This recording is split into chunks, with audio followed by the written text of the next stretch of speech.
Nehemiah Chapter 5 Social Injustice. There was a widespread outcry from the people and their wives against Jewish countrymen. Some were saying, "We, our sons, and our daughters are numerous. Let us get grain so that we can eat and live." Others were saying, "We are mortgaging our fields, vineyards, and homes to get grain during the famine." Still others were saying, "We have borrowed money to pay the king's tax on our fields and vineyards. We and our children are just like our countrymen and their children, yet we are subjecting our sons and daughters to slavery. Some of our daughters are already enslaved, but we are powerless because of our fields and vineyards belong to others."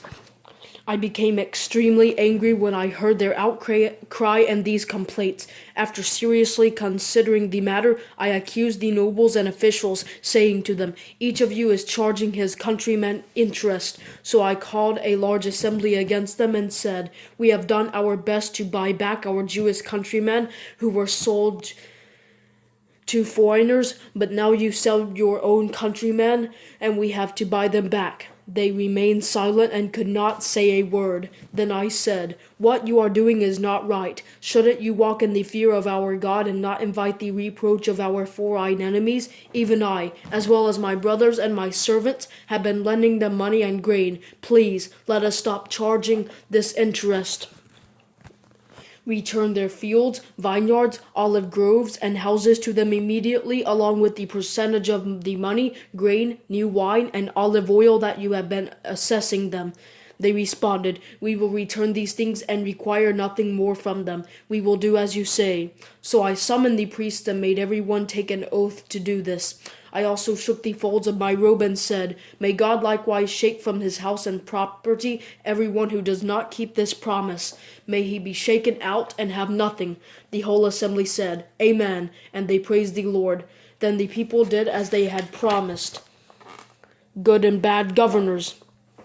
Furthermore, from the day King Artaxerxes appointed me to be their governor in the land of Judah from the 20th year until his 32nd year, 12 years, I and my associates never ate from the food allotted to the governor.